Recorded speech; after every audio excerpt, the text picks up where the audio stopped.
रावण के अत्याचार भइल तो राम का अवतार भइल, कंस के अत्याचार भइल तो कृष्ण का अवतार भइल, महिषासुर के अत्याचार भइल तो माई जगदम्बा के अवतार।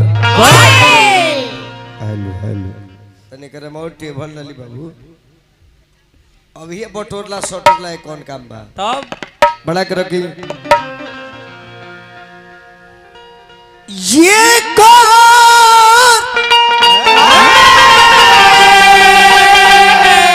अरे की गुना अरे सहारा वो कर अरे भैनी ये हरी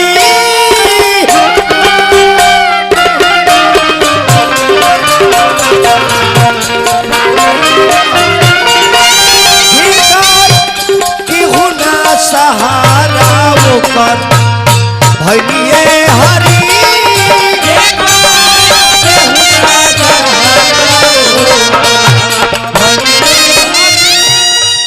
भगवान भनिए हरि जी भनिए हरि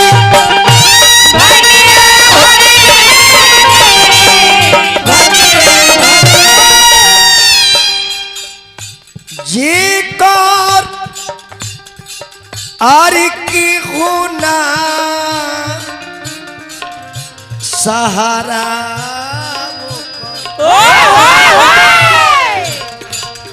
जिकर की गुना सहारा वो कर भैनिए हरी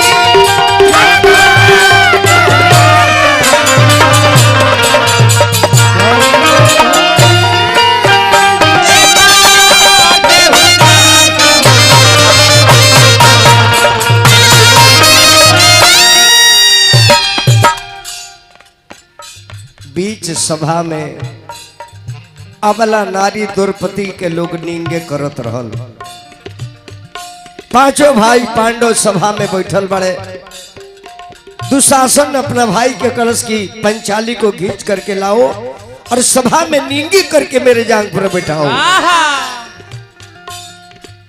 दुशासन गई ली के जब आई द्रौपदी कली के देवर जी हम ऋतु स्नान के लिए बनी बाहर मत ले जाए। कले की चुप जा चल बकवास मत कर सभा में चल। कहली कि एगो प्रश्न बा पहले हमार प्रश्न के उत्तर दो। पांडव लोग हमरा के हार के हारल बा कि अपना के हार के हमरा के हारल बा? हारे वाला हमरा के हारी जाके कहला दुशासन के भैया दुर्योधन पंचाली का सवाल बा कैसो पकड़ के लाओ नीचे करके उसको सभा में बिठाओ।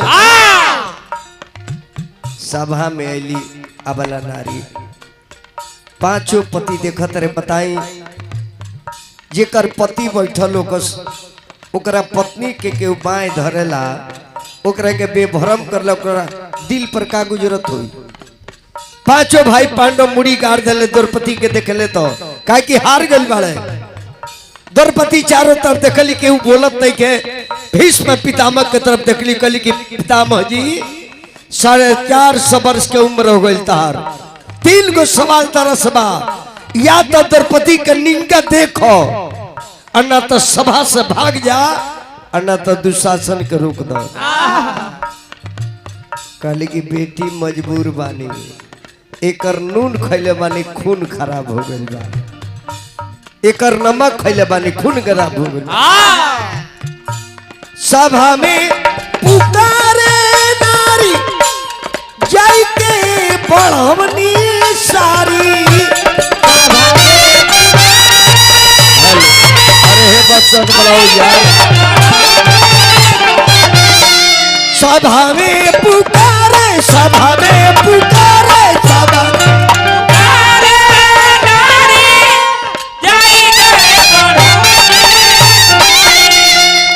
कन्हैया तू ना रही तो का हुई त जाके अबला के इज्जत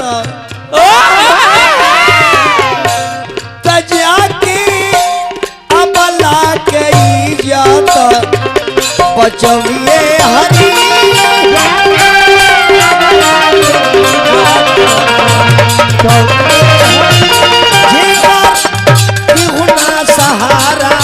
अमर भैनिए हरि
अतने नाई कन्हैया सोनपुर में गज गिरा के लड़ाई होत रहे 10,000 बरिस हाथी से लड़ल।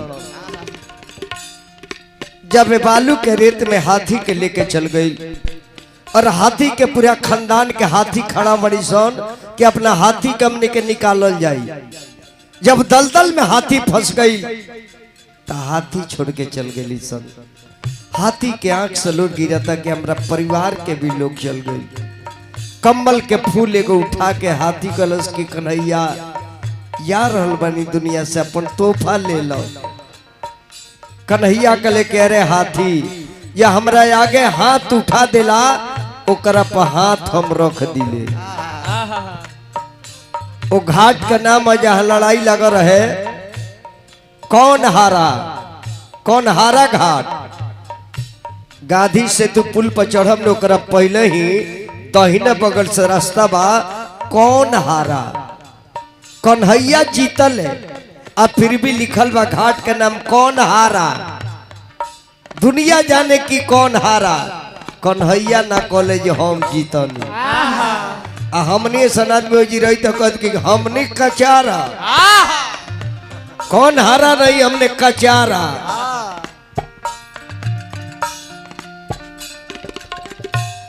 पानी में पुकारे हाथी जाई के बनीले साथी।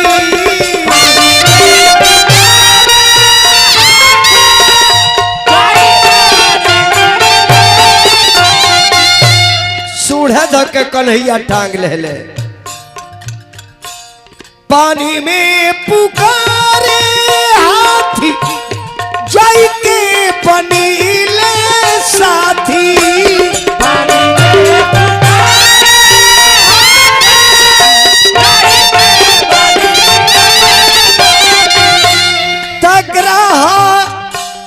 मारी गाजा राज के बनिए हरी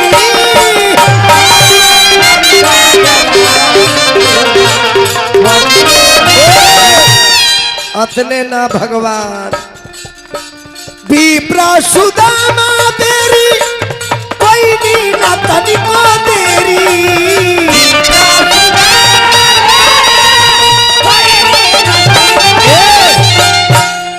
जाके अरे झोपड़ी समहल अरे बनौनी ये हरी झोपला समहल ये हरी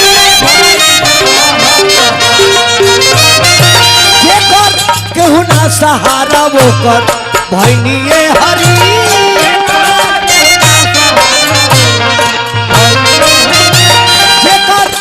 हुना सहारा वो कर भैनिए हरे। अब आए सोनू जी के आदेशानुसार